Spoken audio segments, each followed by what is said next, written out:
Hello guys, നമ്മൾ ഇന്നൊരു Q&A session ആയിട്ടാണ് വന്നേക്കുന്നത് വിത്ത് അച്ഛൻ ആൻഡ് അമ്മ. സോ നമുക്ക് ക്വസ്റ്റ്യനിലോട്ട് കിടക്കാം. കുട്ടിക്കാലത്ത് നമ്മൾ ഒരുപാട് കുസൃതികൾ ചെയ്തതാണ്.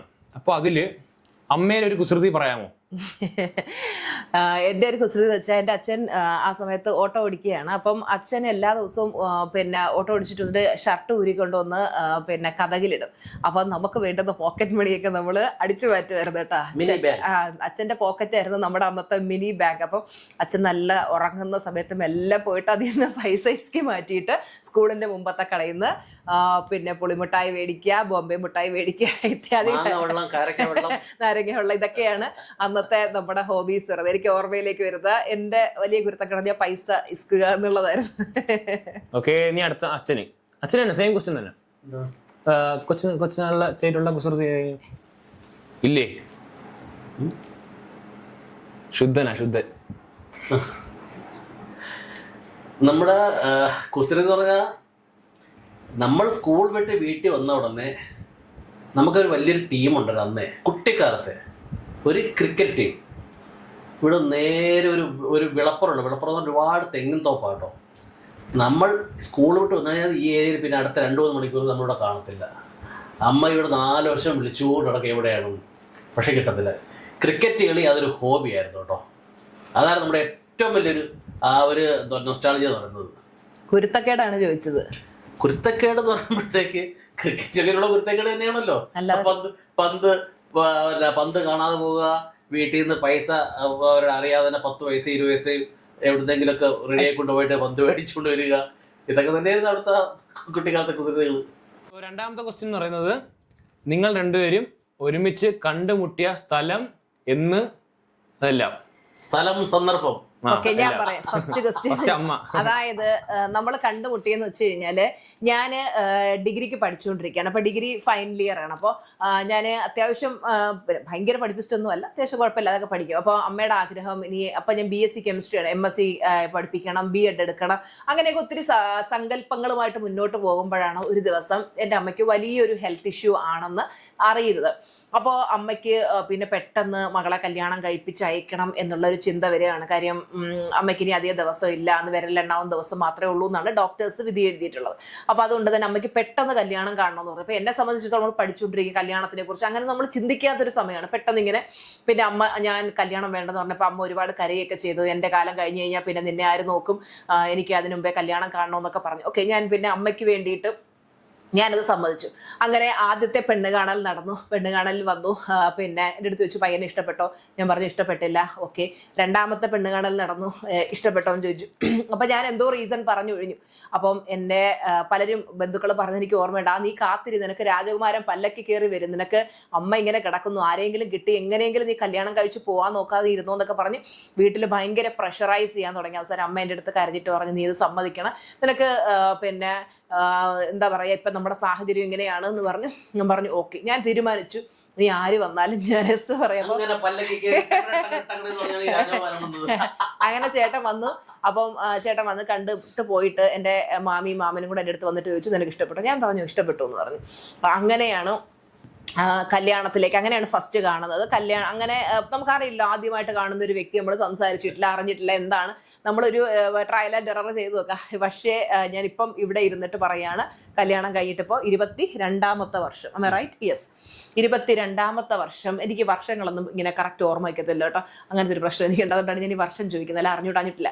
അപ്പോൾ ഈ 22 വർഷത്തെ എൻ്റെ എക്സ്പീരിയൻസിൽ നിന്ന് എനിക്ക് മനസ്സിലാക്കാൻ കഴിഞ്ഞിട്ടുള്ളത്, എനിക്ക് അന്ന് ദൈവം തന്നത് ഏറ്റവും നല്ല സൂട്ടബിൾ ആയിട്ടുള്ളൊരു റിലേഷൻഷിപ്പ് ആയിരുന്നു എന്നാണ് ഞാൻ മനസ്സിലാക്കുന്നത്. കാര്യം നമ്മൾ പറയില്ലേ, നമ്മളെ കൈവെള്ളയെ കൊണ്ട് നടക്കുക, രാജകുമാരിയെ പോലെ കൊണ്ട് നടക്കുക, അത്രയും കാര്യമായിട്ട് തന്നെയാണ്. അപ്പൊ നിങ്ങൾ വിചാരിക്കും ലൈഫ് കോച്ച് ആയതുകൊണ്ടാണ് സാർ അങ്ങനെ കൊണ്ടു നടക്കുന്നത്. അന്നല്ല മക്കളെ, ഞാൻ വട്ടപൂജ്യമായിരുന്ന സമയത്ത്, നെഗറ്റിവിറ്റിയുടെ കൂടാരമായിരുന്ന സമയത്ത് എന്നെ പൊന്നു പോലെയാണ്. അതെല്ലാവർക്കും അറിയാം. ഈ വീഡിയോ എൻ്റെ ബന്ധുക്കളും നാട്ടുകാരും പരിചയക്കാരും എല്ലാവരും കാണും. എല്ലാവർക്കും, ആരും പറയത്തില്ല അനില് കവിത നോക്കിയിട്ടില്ലെന്നോ കരുതിയിട്ടില്ലെന്നോ ആരും പറയത്തില്ല. ഭയങ്കര പേര്, ആൾക്ക് ഭയങ്കര ഇതാണ് കേട്ടോ.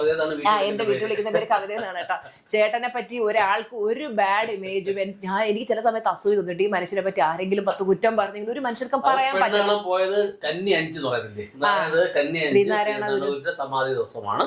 അപ്പോഴന്നാണ് എല്ലായിടത്തും കഞ്ഞി ഒഴുപ്പ്, പായസ സദ്യക്കുള്ള കാര്യങ്ങളൊക്കെ ഉണ്ട്. അപ്പോൾ ഞാൻ പെണ്ണ് കാണാൻ പോകുന്നതിൽ അന്ന് മുക്കിന് എല്ലായിടത്തും കഞ്ഞി ഒഴുപ്പും പായസത്തേക്ക് ആയിരുന്നു. അങ്ങനെ വീട്ടിന്റെ മുമ്പിൽ ചെല്ലുമ്പോഴത്തേക്കും വീട്ടിന്റെ തൊട്ടപ്പുറത്ത് ഒരു 100 മീറ്റർ അപ്പുറത്തും ഇങ്ങനെ കഞ്ഞിവെഴുപ്പ് കാര്യങ്ങൾ നടക്കുന്നുണ്ടായിരുന്നു. വീട്ടിന്റെ മുമ്പിൽ ചെന്നപ്പോൾ ഞാൻ ഏറ്റവും കൂടുതൽ സർപ്രൈസ് ആയി പോയത് ഇദ്ദേഹത്തിന്റെ മാമൻ അവിടെ നിൽക്കുന്നത്. മാമൻ എന്ന് പറയുമ്പോൾ നമ്മുടെ ഏറ്റവും അടുത്ത ഫ്രണ്ട് എന്ന് പറയുമ്പോൾ മാമനൊരു കടയും കാര്യങ്ങളൊക്കെ ഉണ്ടായിരുന്നു പാരിപ്പള്ളി. അപ്പോൾ വർഷങ്ങളായിട്ട് മാമനുമായിട്ട് അപ്പോൾ നമ്മൾ മോഹൻ അണ്ണൻ എന്നാണ് വിളിക്കുന്നത്. അണ്ണനായിട്ട് നല്ല കമ്പനിയും പരിചയവും തമാശ കുറച്ചിനും കാര്യമൊക്കെ വരും. അപ്പോൾ ഞാനവിടെ ചിലപ്പോൾ മോഹന ഇവിടെ അപ്പോഴേ എൻ്റെ ചേടാരേടേ നീ കാണാൻ വന്നത്. ഓക്കെ, അപ്പോൾ നമുക്ക് അവിടെ ഒരു വലിയൊരു സന്തോഷം, അതായത് നമുക്ക് അറിയാവുന്ന ഒരാളിൻ്റെ വീട്ടിലാണ് വന്നിരുന്നത്. അങ്ങനെ കാണുന്നു, അദ്ദേഹത്തിൻ്റെ അമ്മയെ കാണുന്നു.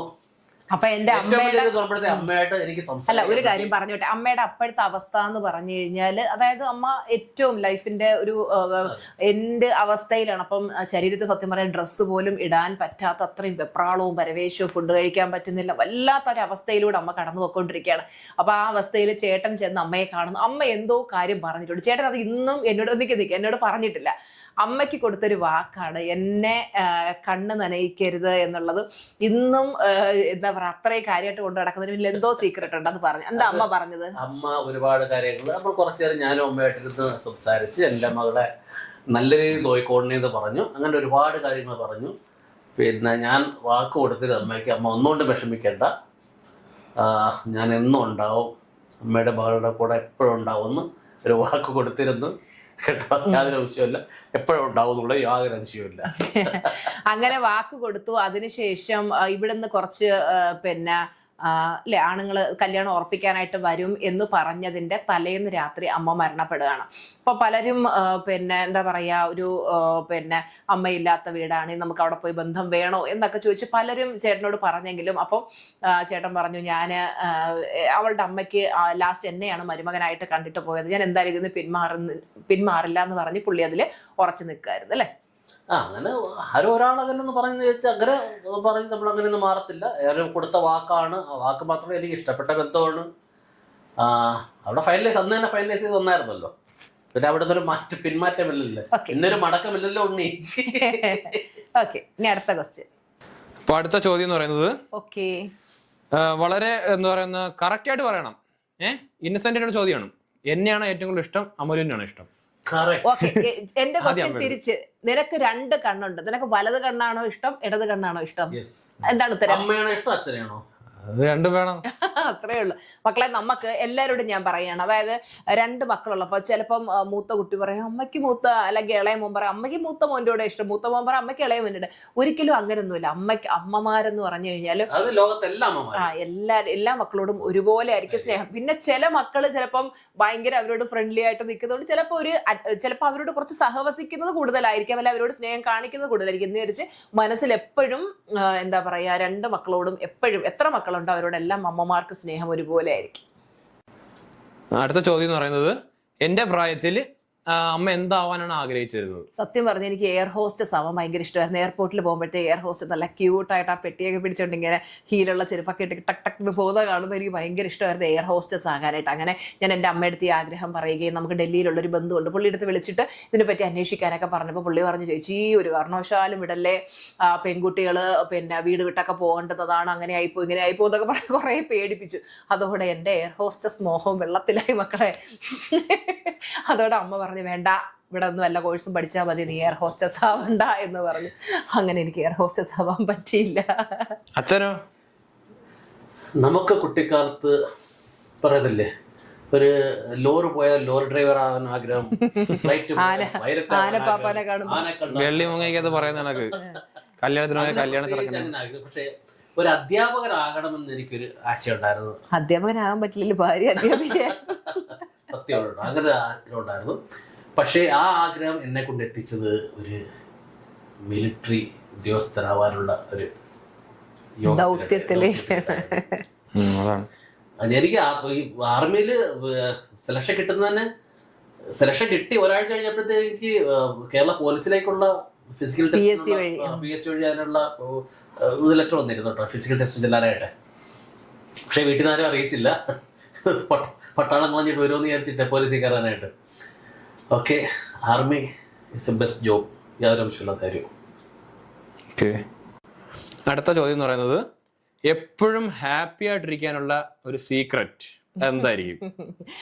എപ്പോഴും ഹാപ്പി ആയിട്ടിരിക്കണം എന്ന് പറഞ്ഞാൽ നമ്മുടെ മനസ്സിനകത്ത് മാലിന്യങ്ങൾ ഇല്ലാതിരിക്കും, മാലിന്യമുക്തമായ മനസ്സ്. അതിനകത്ത് നമുക്ക് ആരോടെങ്കിലും ഒക്കെ ദേഷ്യവും പകയും വെറുപ്പും വിദ്വേഷവും ആൾക്കാരുടെ സക്സസ് കാണുമ്പോൾ ഇങ്ങനെയുള്ള ഈ കച്ചട നെഗറ്റീവ്സ് എല്ലാം കൂടെ നിറച്ചു വെച്ചിട്ട് നമുക്ക് ഹാപ്പി ആവാൻ പറ്റില്ല. ഓരോന്നും കാണുമ്പോൾ നമ്മൾ ടെൻഷൻ അടിച്ചുകൊണ്ടിരിക്കുക, ഒന്നും വേണ്ട.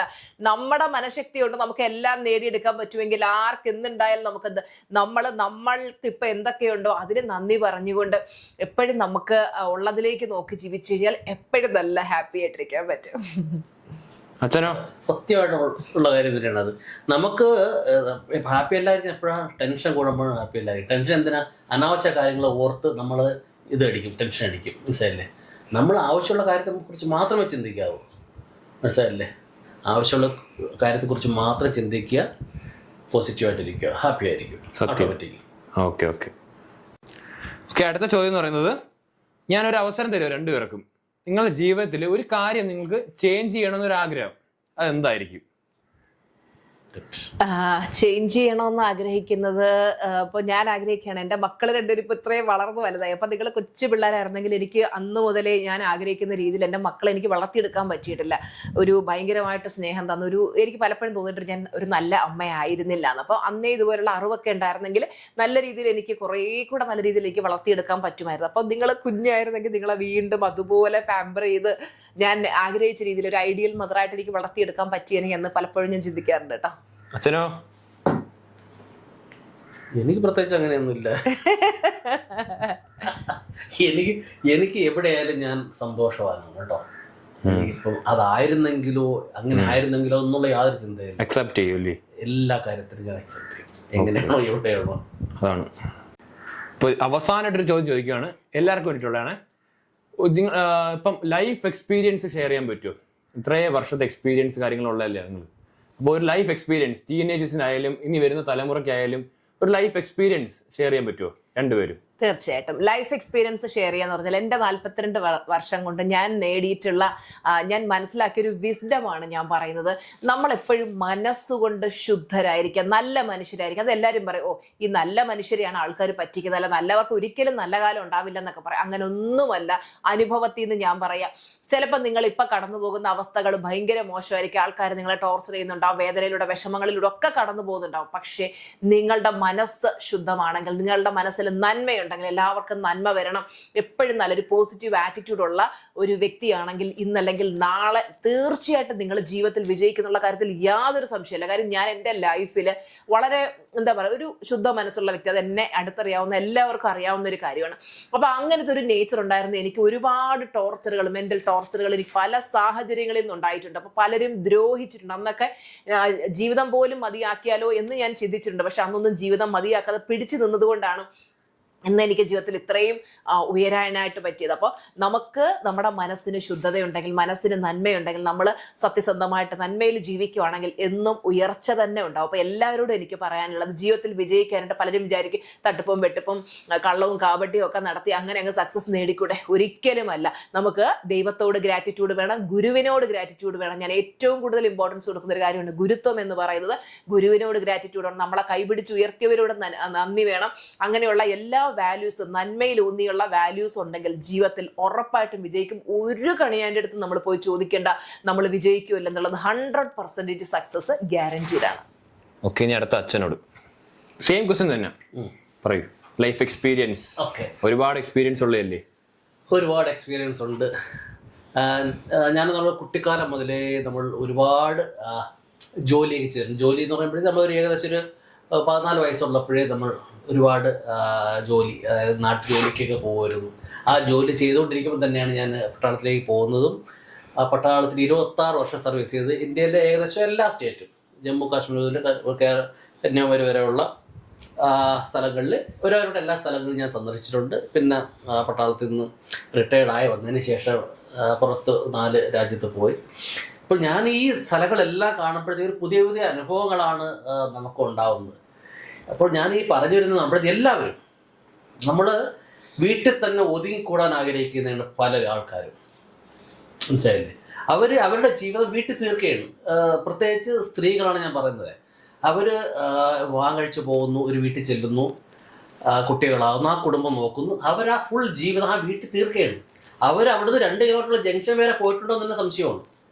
എല്ലാവരും ചെയ്യേണ്ട കാര്യം തീർത്തും നമുക്ക് എത്രത്തോളം ലോകം കാണാൻ കഴിയുമെന്ന് അത്രത്തോളം നമ്മൾ പല സ്ഥലങ്ങൾ പോവുക, പല സ്ഥലങ്ങൾ സന്ദർശിക്കുക. നമുക്കുണ്ടാകുന്ന അനുഭവങ്ങൾ ഒരുപാട് നമ്മുടെ ജീവിതത്തെ മാറ്റിമറിക്കും. അപ്പോൾ എല്ലായിടത്തും പറയാനുള്ളതാണ്, നമുക്ക് കിട്ടുന്ന സമയം നമ്മൾ പുറത്ത് പോവുക. സംസ്ഥാനത്തിന് പുറത്ത്, ജില്ലയ്ക്ക് പുറത്ത്, അല്ലെന്നുണ്ടെങ്കിൽ രാജ്യത്തിന് പുറത്ത് കഴിയുന്നത് നമുക്കിപ്പം എല്ലാവരെ കൊണ്ട് ചിലപ്പോൾ എല്ലായിടത്തും പോകാൻ കഴിഞ്ഞു വരത്തില്ല. അങ്ങനെയാണെന്നുള്ള ഒരു ചായ കച്ചവടം നടത്തിയിരുന്ന ഭാര്യയും ഭർത്താവും അവർ ഏതെല്ലാം രാജ്യങ്ങളിൽ പോയിരുന്നല്ലോ. ഏതെല്ലാം വെറും ചായ വിറ്റാണ് അവർ പോയത്. നിങ്ങളുടെ ആഗ്രഹം അതിതീവ്രമാണെങ്കിൽ അത് നേടാൻ പറ്റും. കറക്റ്റ്. അതാണല്ലോ ടീച്ചർ പഠിപ്പിക്കുന്നത്. നിങ്ങളുടെ ആഗ്രഹം അതിതീവ്രമാണെന്നുണ്ടെങ്കിൽ അവിടെ കൊണ്ടുപോകാനുള്ള വിസയായിട്ട് ആള് വരും, യൂണിവേഴ്സ് വിടും. നിങ്ങളുടെ ആഗ്രഹം തീവ്രമായിരിക്കണം, മനസ്സിലായില്ലേ? അപ്പോൾ എല്ലാവർക്കും പറ്റും. എല്ലാവരും എല്ലാ സ്ഥലങ്ങളും കാണാനുള്ള ഒരു ഇത് യൂണിവേഴ്സ് ഉണ്ടാക്കി തരട്ടെ എന്ന് പ്രാർത്ഥിക്കുന്നു. ഓക്കെ, അപ്പോ ടീച്ചറമ്മയുടെയും ഫാമിലിയുടെയും ഹാപ്പി ഓണം. ഹാപ്പി ഓണം. ഓണം അടുത്തുകൊണ്ടേയിരിക്കുന്നു.